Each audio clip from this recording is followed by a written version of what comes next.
আমার কিচ্ছু করতে পারবে না।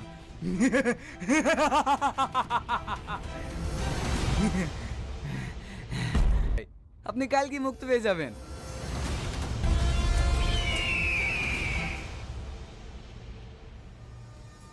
মোহাম্মদ আদালত, আমি আগেই বলেছি কোনোভাবে নির্দোষ।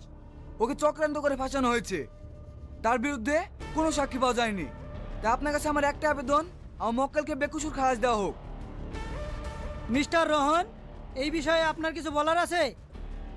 না জজ সাহেব, আমি আমার সাক্ষীকে হাজির করতে পারলাম না। আদালত এই সিদ্ধান্তে পৌঁছেছে যে তার বিরুদ্ধে কোনো এভিডেন্স পাওয়া যায়নি, তাই তাকে বেকসুর খালাস দে। দাঁড়ান জজ সাহেব, শাকিল খান নির্দোষ না, সে একজন খুনি। তার সব প্রমাণ আমার কাছে।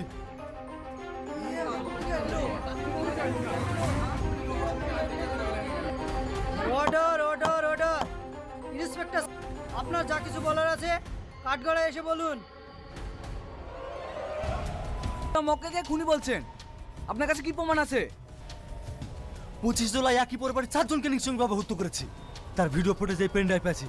এই নিন। এই এই অফিসার, ওই ফ্যামিলি সবাইকে শেষ করে দিয়েছি, এবার তোর ফ্যামিলিও সবাইকে শেষ করে দেবো। মহামান্য আদালত, এই আসামি যদি মুক্ত, তাই আদালতের কাছে আমি আবেদন করছি এই আসামিকে যেন মৃত্যুদণ্ড দেওয়া হোক। সমস্ত সাক্ষী ও প্রমাণের ভিত্তিতে আদালত এই সিদ্ধান্তে পৌঁছেছে যে আসামি শাকিল খানকে 302 ধারায় মৃত্যুদণ্ড দেওয়া হলো। The court is adjourned. তুই একটা মেয়ের জন্য আমার কথা অমান্য করলি। আমি কোনো মেয়ের জন্য তোমার কথা অমান্য করিনি দাদা। ও একজন সৎ ইন্সপেক্টর, আর তুমি হচ্ছে একজন ক্রিমিনাল। এই যে 25টা মার্ডার, 11টা রেপ করেছে, সে ফাঁসিটা ঝুলবে না তো কে ঝুলবে? টনি! হ্যাঁ দাদা, এই সমাজকে জঞ্জাল মুক্ত করতে গেলে সৎ ইন্সপেক্টর দরকার, তোমার মতো ক্রিমিনাল না। তুমি আমাকে ক্ষমা করে দে দাদা।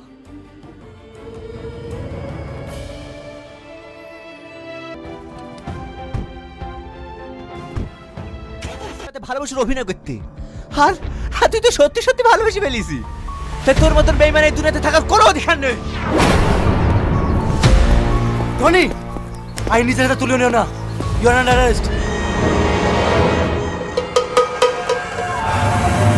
দেবো কি হলো? গান নিচে নামাও। কেউ চালাই করার চেষ্টা করবে না, আমাকে শেষ করে দেবো। টনি, ছেড়ে দে বলছি, নাহলে তোর কপালে বিশাল কষ্ট হবে। হ্যাঁ অবশ্যই ছেড়ে দেবো। তোকে দুনিয়া থেকে একবারে বিদায় দিই। হ্যাঁ ইন্সপেক্টর, খবরদার রাখানোর চেষ্টা করবি নি, নাহলে এখানে খালাস করে দেবো। টনি, ওকে ছেড়ে দে বলছি। ওর যদি কিছু হয় না, তোকে কিন্তু ফাঁসির দড়িতে ঝোলাবো। তোর এই আইন আমার কিচ্ছু হতে পারবে না।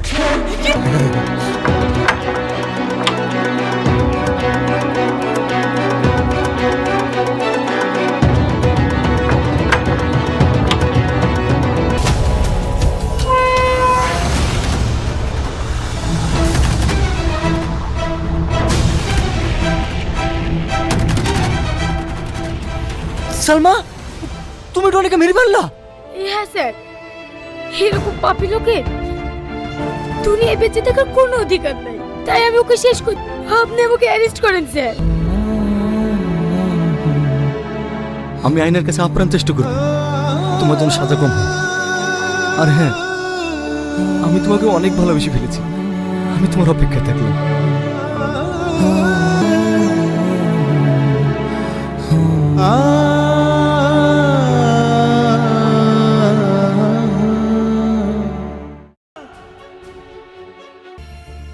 টনি, তুই কাজটা ঠিক করলি নি। তুই আমার সাথে বেইমানি করলি। আমি বেইমানি করিনি দাদা, তুমি আমার সাথে বেইমানি করেছো। তুমি পারতে আমাকে মানুষের মতন মানুষ তৈরি করতে, কিন্তু না, তুমি আমার হাতে